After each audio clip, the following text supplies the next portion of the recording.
Hello Chipsters, it's Gav. Welcome to another one of my videos. Today we are having a look at Tamiya's M4A3 Sherman tank. I'm holding it gingerly because there's lots of little pieces inside that have been pre-built. This was sent to me by a good marrow of the channel, and it's being made as a tribute to him, which is Vic at who are you, Vic? It's Vic or Victor at Vic's Minis. I will put a link to Victor's channel in the description if you'd like to go and take a look. Victor, like myself, crosses lots of bridges when it comes to our hobby. So it's he does wargaming, he does painting wargaming figures, he does painting display figures. I'm trying to keep up with him, and he's, although he does a few military models, he's been very much into his automotive cars and things like that. So please go and check Victor out. He's a thoroughly decent bloke, and he does a lot for a lot of people in the community on here that we all mix with. And as I say, this is being built as a tribute to him. Right, at the moment I've done a fair bit actually. It's just been things that, rather than, you know, putting a video up every 2 seconds, I know I do a lot of videos, but you know, I try not to push too many on you. I've done a fair bit to it. We've done some texturing, a few weld beads. I've got to do a few more weld beads tonight, just to finish the last bits that I stuck some extra plastic on there. So it's down here. I keep looking. I should stop doing that. Yeah, I need to put a few more little tiny weld beads on. I'm not going overkill on this one. I've buttoned her up so that the hatches are shut, but I still may use the foot figures in there, just so I can paint some figures really, because it will go on a very small vignette of some description. It's Victor. It should do. Yeah, please join me at the bench and we'll take a look. Right guys, thanks for joining me at the bench. Let's get a bit closer if we can, Gav. Doing that, we'll have to move her over a bit. Right, she's not got a winter whitewash on. Right, although, funny you should say that, Gav. This is a said tank. So let's go through what I've done so far. At the moment, oh, by the way, yeah, right, Gav, roll back. Right, this is all open underneath. It's from 1987, the kit, and it's all completely see-through. So if you have the hatches open, you'd see straight through to the, you know, daylight through the other side. So I've run some styrene sheet across there as best I could. As I say, I'm not the best in the world, and I've also done some. I'm handling this without gloves at the moment because it's going to have another sand and clean up. And I've also underneath, you can't really see, but under there is also some, sorry I should have said that, at the corners I've put plastic sheet in as well. And I've obviously gone over it then with, I'm calling it night shifts technique. I don't know if it's Uncle Night Shift who came up with it, or if he's using it or something, I don't know. But what I've done is textured the raw plastic with glue. So what I've done is stippled Tamiya cement on, and I've used I'm just going to pull any brush out here now, and this is a plastic one, so I'm not even sure if I did actually use this the other day, and a cut off fairly stiff brush, and I've stippled onto the, oh, sorry, people keep video bombing me. Let's turn that off, Gav. Right, and I've stippled that to give a rough texture. Now, Tamiya had done quite a nice texture on the turret itself, and on some of the surfaces at the top here, and where the gearbox is here. I've gone a bit further than that. I just thought it could warrant a bit more, so I've gone for a rougher cast on the texture on the actual turret. The only bit I haven't done yet, I've had to refill. This is a seam here because you have to glue this back piece on, and there's a seam, there's still a slight one there now, but I've just got to clean that up. Still got to be rough, more rougher than the sides. Now I know the sides on these particular Shermans weren't overly textured, the ones I've seen in preservation and that, and as memorials and things, but I wanted some texture on them. So once I'd applied the glue, I then did the trick of using, right, I'm going to show you something that I actually hadn't got out the drawer. Right, what I've used for the final texturing is again night shift, but I didn't have he uses Tamiya grey. You can't get it in the UK, it's not importable, and I've gone for using Ammo by Miggs classic putty. It comes in this package, should you want to see it, look for it. It smells that type of, like, it's got like that glue smell to it, if that is it, and it is a classic putty. And obviously I can't shout out for the Tamiya, but I'd imagine it works just as well, and again, a la night shift, even using a pickle jar. but yeah, you can see the leftovers from last night. That's fairly thick actually. I'd thinned, the other stuff was thinned down, but I wanted it more textured for the actual turret. But yeah, I'd suggest if you can't get it, and you don't, like me, you didn't want to wait to get it from Taiwan or Hong Kong and pay double the price for it, because you have to pay for the postage. Try using it. It's worked for me. As I say, I'm not night shift. I don't know if he's tried this, but yeah, he doesn't have to anyway, because he can get hold of his stuff. But try that. It's about £4, I think. So what else have we done? So we've done our texture with that. So that was applied with a softer, let's just show you the softer brush quickly. So we've gone from our stiffer brush to do the stippling of the glue to using another cut-off brush, all cheap disposables really that I've had knocking around, so you can still see it flying off the top. I wash them out in some IPA, not IPA, sorry, that's because I'm looking at IPA. I call it wash, it's gun wash. I got the idea from Jen over at Genesis Designs and Model Craft. It's for cleaning out real air guns, car spraying places, and I just put it in one of these little sauce jars, bottles.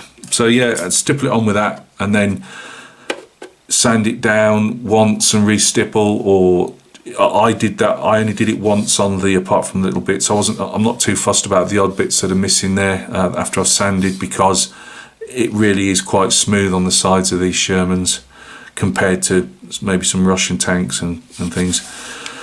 I've also drilled, not all the way in, because I've got on these tiny drill bits that snap all the time, but as you can see, the holes here, I've drilled all those in, because on some of them, I just don't know Shermans, not that I know much else, but they have now I don't know on a tank, in the States everything's called a fender, isn't it, right? That like the wings on cars and stuff like that. I would have always called that a mudguard. Obviously there is no mudguard, but on other Shermans they have a mudguard coming out, and it's bolted on with these, obviously the bolts go in these holes, and they've got some strengthening pieces as well. And I even hear Brits calling them fenders, but are they in the UK? Do British tankers call them fenders, or are they mudguards? Oh, just a thought. So yeah, I've drilled the holes to represent what I'd seen on varying Shermans of this make. I've put some weld beads, not brilliantly. I used the old milliput for the weld beads. I didn't do the outside bit only because I thought it would look. It didn't look right, if that makes any sense. When it's actually down like this, you won't see that. I know you won't see that either, but there was a slight gap. So I was having weld beads put on that anyway. There was great big holes in these. Again, it's an older kit. There's still a hole there which I've got to fill, actually. I keep forgetting that one. But I might just put some, that's how I'd left it, put some mud in there. But there's big holes up there. I put some plasticard in and some filler on top. Again, this is going to be in a fairly winterish scene, so there will be some mud and slurry and stuff. Slurry? No, that wasn't the word I was after. Where it thaws. I don't know, but it wasn't snorri. Anyway, put some filler in the plasticard there. I put plasticard around there and filled this one here. I'm getting shot, Gav. I couldn't see if these were flame cuts or welds, but they weren't going, like when I've seen night shift Deweys on German tanks, they go that way. And when I'd seen preserved examples, there was lines just going down the front part here. So I just replicated that with, saw teeth and just ran it down. I did try and thin these out here, these lamp guards and that, not very successfully though. But I did try and sand them a bit thinner. We've still got to have, I believe it's a piece of wood that goes across here and put stowage on the front, just a bit of protection for the front there. As I say, I've rammed a bit of plasticard badly in there's gaps all over as in, not just in the, where hatches are, but huge big holes that need some form of filling. I'll have to do a bit better than that, put some filler in there, I think. About everything. I did think twice about mounting these bits on here. Yes, I'm going to probably knock them off, and I've got a couple more of these hand loops to go on here, but obviously I've still got sand here yet, so I can't stick them on. I want to put some weld beads in general around different places, and this is one of them where they chuck the spare casings out. Put some weld bead around there, and around the cupola. This is the earlier type. You get two types, and I want to fill around there with some weld beads as well. So yeah, I've put the wire again. It's something I've got to really just start getting a handle on this, literally, because these should, these should be. Where are we? There we go. These should be flat, not domed. Obviously, I've not done a great job, and also as you can see there, I couldn't even get them to match.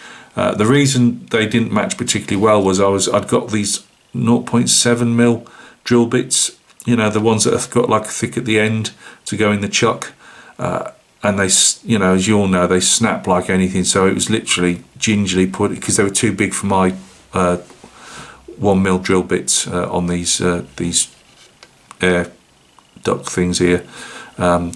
And I was literally just popping that in and getting it done, as hopefully not snapping the drill bit as it was my last one. That's my excuse, and I'm sticking to it. So yeah, I think that's about everything there. I've done a bit of just plastic texturing on some exposed bits where I didn't particularly think there'd be thick texture, so I've just stippled it with the glue. Hopefully when we start putting paint on. And the same, it'll look just a bit textured, and the same on the exhausts. You're not going to really see them. See, I've not bothered doing it under there because nobody's going to see that. I think that's about that. All that there is to say on that, really. We've got some spare tracks and track holders there. It's obviously got to all be cleaned off. You can see there's dust everywhere on it. That's got to have stowage put on the back, and there'll be stowage mounted on the back, which all comes with the kit. Let's zoom back out, or zoom out, zoom in, I don't know what the correct word, pan and back out, pan, yeah, that's a word. I think that's a good camera word. Yeah, we've got some, actually goes up that way, doesn't it? We've got some rollers there for the track and for the wheels to go on. Now, I wasn't sure with these, I was going to paint these separately, but these are all going to be painted separately as well, so, and then taken apart, so I'm not sure yet what to do, because these are just clipped together. So I might keep them clipped together where possible, spray all these, paint these separately because they've got obviously rubberized for the wheels, then stick them on, and then I'll just have to probably touch up stuff, I presume. But yeah, nice details. We've got like casting marks and serial numbers on and stuff. I haven't gone on with any texturing on that. I didn't know whether I might still put a bit of glue texture on there before I start spraying, I'm not sure. But so that's that. Let's see, was there anything else? Oh, I just want to say the wire I was using, this is quite good. This is aluminium wire. it is a bit thick and play for maybe for some things, but I get this from the range in the UK, if there are any UK guys out there, and it's just florist wire. It's in like the crafty type sections, so that's quite good. What else have we got? Is there anything else I need to show you? Figures, as I say, obviously I can't use as I'm buttoned up, I won't be using any of the crew figures, but I might well do the actual foot figures, the infantrymen. So let's just put that aside. Also, Greg Riley sent me these for this kit, and to be honest with you, Greg, it's a good job you did, because I was mooching through the box and I hadn't even noticed, and I moved a bit of the rubberized Tamiya track and thinking, oh look, they give you a 2-inch extra piece here for, I suppose, if you want to try and wrap it around the turret or something. No, the actual track had, I don't know when, where it wasn't, you know, how it's come across, it's broken, I've no idea. But yeah, a good 2-inch at the end has come adrift, so it's a good job I've got some spare tracks. These, I mean, they weigh a ton. I'm not going to open them all up, but yeah, we're going to have some fun with these. Just hope I can get them all to actually work for me. What can possibly go wrong with this lot? If they really prove problematic, well, it's a good job that Greg also sent me these, and I was actually going to use this. He'd actually sent me a Super Sherman down, an Israeli one, and I'm just going to use it on that, and I still might, hopefully, because I've been able to build these. But if I can't build these, well, at least I've got these rubber ones intact, and I presume that they will fit the Sherman, hopefully. You never know. So yeah, let's put those to one side. So that's what we've done. I should have said as well, I am, let's just get this a bit further down. I'm hoping to use modulation on this. So we're going to go put some black in, obviously, the shadow areas, and then build him up to a real bright, hopefully I'm going to be brave enough to do it. It's going to be quite bright in places, and then we're going to take it back down again with all the weathering and bits and pieces. That's the plan. I'm also toying with the idea, only toying with it at this stage, of putting some winter like whitewash in areas, mainly having the tank green but with some winter whitewash on there. So that should look good. Right guys, thank you very much for stopping by and taking a look at this update. As I say, there's more. Oh, by the way, that big hole there, I don't know whether that comes up with a periscope or something, I'm not sure, because it's on the real tank as a hole. Well, obviously it won't be a complete hole, something will be down there, but yeah, I've not missed anything off it, just whatever it is, I can only think it's a periscope. So yeah, next time you see this, as you can hear the clip-clop Archie's coming to inspect, so watch he doesn't push this tripod over. Yeah, when next time you see this, we'll have some modulation on her. I'll be able to maybe report whether I've actually built any tracks, because they are looking quite ominous, but hey. Every time I see brown sprues on tracks and that, I often think of that blooming Tiger and all the trouble I had with those tracks, so I'm praying that this goes on okay. If not, she'll have the rubberized ones on. So guys, thanks for stopping by yet again, I'll say that again, and next time you see it, we'll have some modulation on her, and what I'll do is, before I do anything else, I will show her in all her shiny glory of how high on the modulation I go up. I mean, what can possibly go wrong? It's Gav's channel. Yeah, looking forward to the next stage in the build, and looking forward to meeting up again on another video. So look after yourselves guys, we'll speak soon.